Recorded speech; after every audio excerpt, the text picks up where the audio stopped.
whatever I was so free was going to lead no to better. What is that? Was brought to the altar. Oh, joyous lads. I felt the church before I heard it. Every creak in the wood above, every breath taken inside those walls, ran through me like blood through veins. The building wasn't stone and timber anymore. It was memory, guilt, prayer soaked so deep it rotted. The footsteps upstairs started moving again. Slow, careful, the same way mine had been. I rose without standing. My feet didn't lift from the ground, yet I was suddenly at the base of the stairs, looking up through the darkness. The iron door behind me was gone. The chamber had sealed itself, erased like it never existed. The church didn't need it anymore. A flashlight beam swept across the broken pews. Someone whispered, nervous laughter cutting through the silence. They thought they were alone. Everyone does. I tried to speak, to warn them, to tell them to leave while they still could. The church took my voice. I understood then what she meant by the weight. It wasn't punishment. It was responsibility. The kind no prayer can lift. The person stepped closer to the altar, right where the candles had burned. The air changed instantly. I felt it tighten, just like it had for me. The doors creaked behind them, closing slowly, gently, like the building didn't want to scare its guest. I saw myself reflected in the cracked glass of a saint's portrait. My face was there, but older, hollowed, eyes darker than they should be.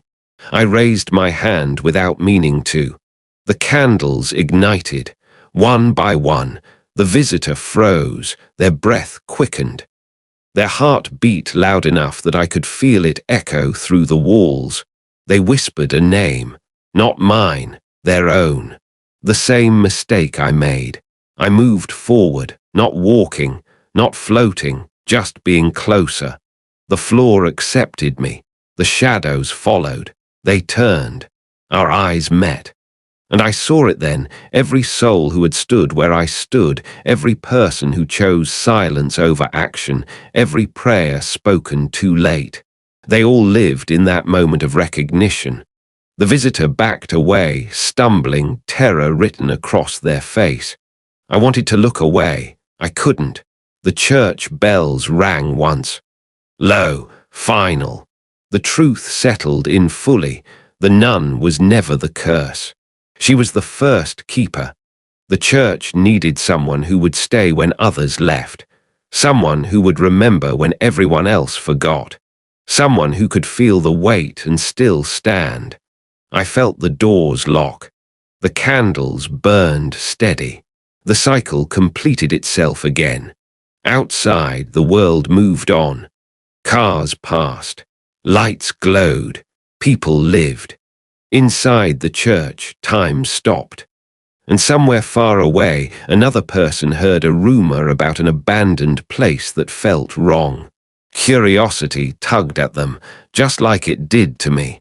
The door creaked open, and I waited. The bells didn't stop. They rang slow at first, deep and heavy, like the church was breathing again after years of silence. Each toll shook the walls of the chamber beneath my feet.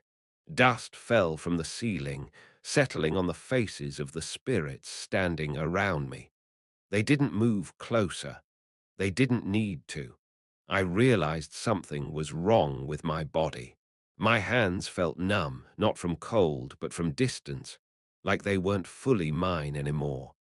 When I looked down, my fingers seemed slightly transparent at the edges, the skin thinning like fog. She watched me notice. For the first time she smiled, not cruel, relieved. "You feel it now," her voice said, calm and steady. The weight. The iron door behind me rattled. Something pushed from the other side, not trying to escape, but trying to get in. The symbols on the walls began to glow faintly, pulsing in rhythm with the bells above. The spirits lowered their heads. They were praying. I felt memories slide into my mind again, sharper this time. Faces I didn't recognize. Confessions whispered in panic.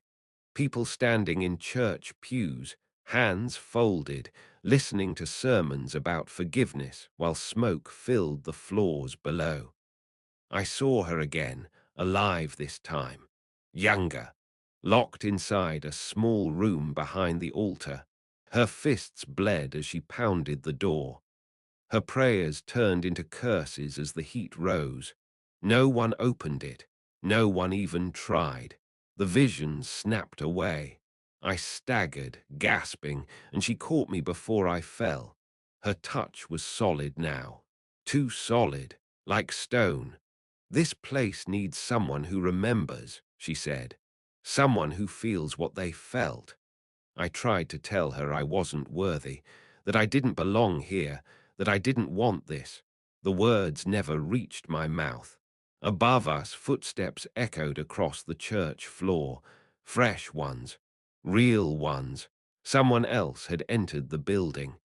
The spirits lifted their heads in unison. Hope flashed across their burned faces, quick, desperate. She turned toward the ceiling, listening. Another bell rang, closer. "You can stop this," she said softly, "or you can finish it."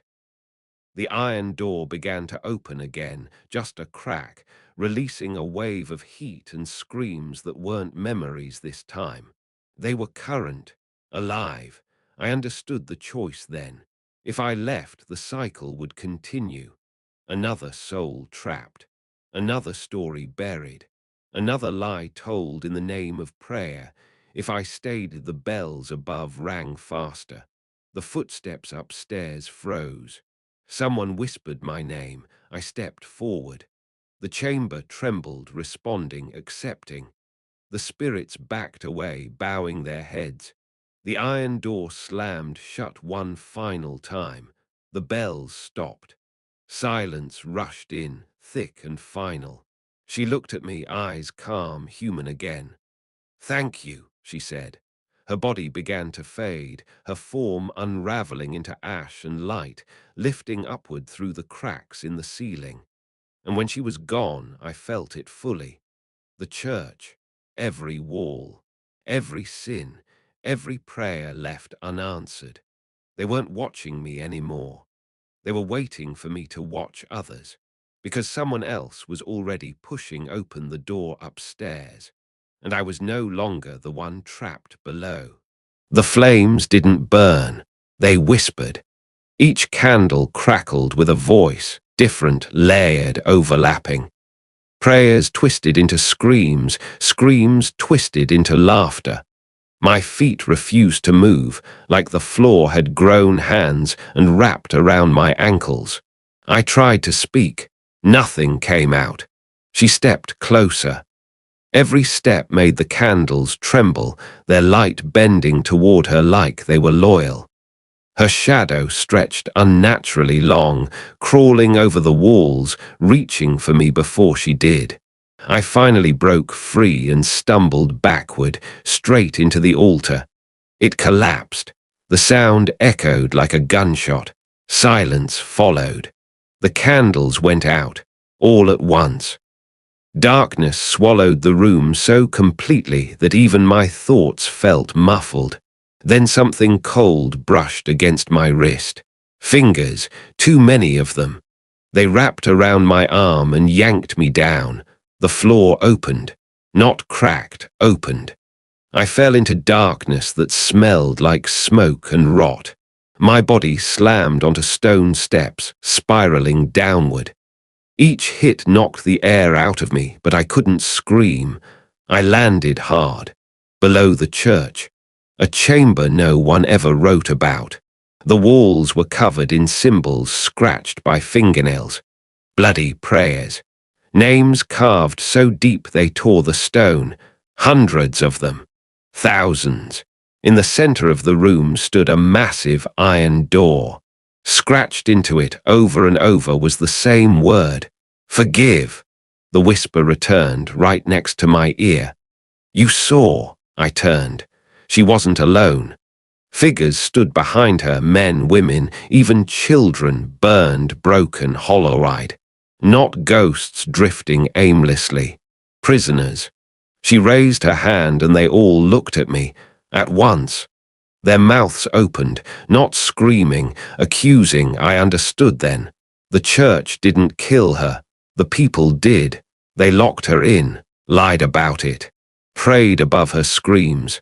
And when the fire took her, they called it an accident. She became the keeper, not of revenge, of balance. The iron door creaked open. Heat poured out, thick and suffocating. Inside wasn't fire, it was a memory. I saw myself, years ago, walking past a burning building, hearing screams, choosing not to stop. Telling myself someone else would help.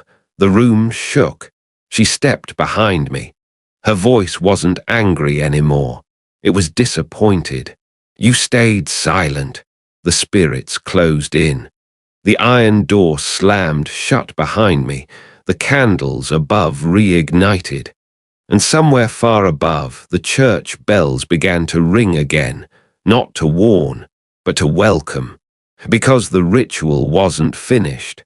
It was passing on, and I had just taken her place.